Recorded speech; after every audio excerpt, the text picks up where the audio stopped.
On the Leaf, a light-hearted guide for the novice butterfly counter.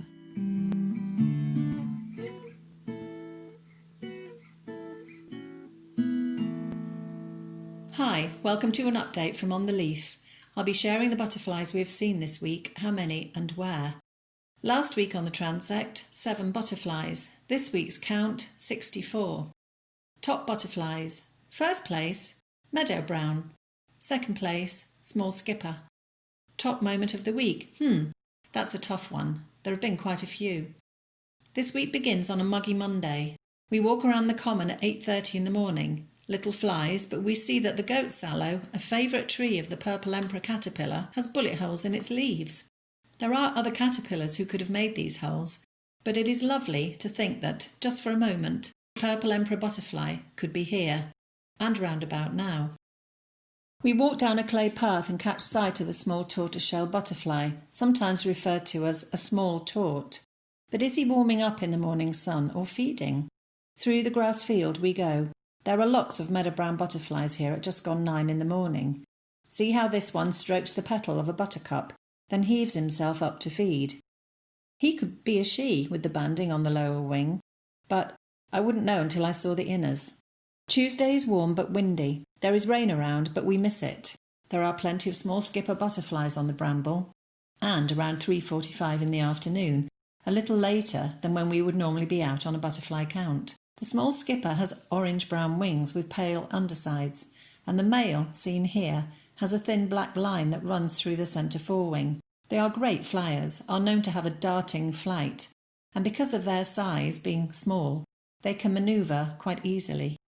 See how this one flies sidewards from one bramble flower to another. But because they are quick in flight, they can be hard to follow. They bask with wings half open, often in long grass, rough grassland, around field edges or by the roadside. They are known to drink nectar from scabious, dandelion and thistle. But how do butterflies drink? See this small skipper on the flower head. He feeds using a proboscis, a long, straw-like coil that he inserts into a flower. According to researchers, this feeding tube acts more like a paper towel than a straw, and when not being used, it sits coiled back against the head of the butterfly. Here's the meadow brown using his proboscis. And here, a small skipper showing his coiled up after feeding. Also on this Tuesday, and in blustery conditions, we see brimstone, a small white butterfly, and our lovely, friendly, floppy flyer, the male meadow brown, and here a female. We set out on the transect for our weekly count of butterflies on Wednesday the 17th. There's a temperature of 21 degrees, good, a light easterly wind, good, and around 55% sunshine, potentially not so good. So it does not surprise when the early sections of the transect are quiet. 7 butterflies on our count last week. Will we find any today? The first butterfly we spot flies around the bracken in the wide open space. It's a meadow brown, followed quickly by another 4. The woodland is quiet, but 1 foot into the first meadow on our count, and there are meadow brown. First one, then another. 2 small skipper butterflies fly up, and another flies from one dandelion to another. The deer that so often sits here senses us and bounces off in one direction.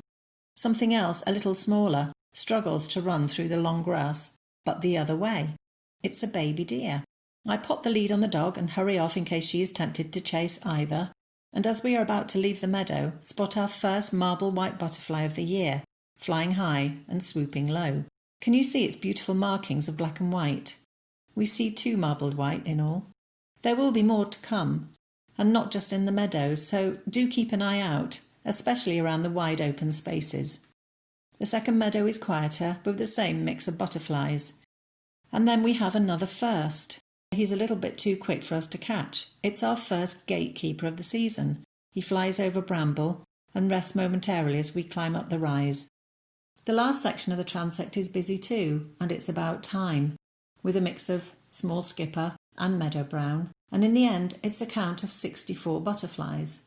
Outside of normal counting hours, so before 10:45 in the morning and after 3:45 in the afternoon, we have seen plenty of brimstone and small white this week, but what have you seen in your garden, on your window box or your outside space? Last week was quiet in our garden, this week busy. We had several small skipper, the first we have ever had, attracted in by the scabious and its pincushion-like purple flowers. Had it not been for the research I had carried out on our new visitor, I would never have known that the plant I had been referring to as salvia is in fact scabious, an error put down to incorrect labelling in the pot. Novice butterfly counter, and now novice gardener. The skipper have had to compete with the small torts this week. Speaking of which, it's been interesting to see which butterflies have managed to fly and feed on blustery days.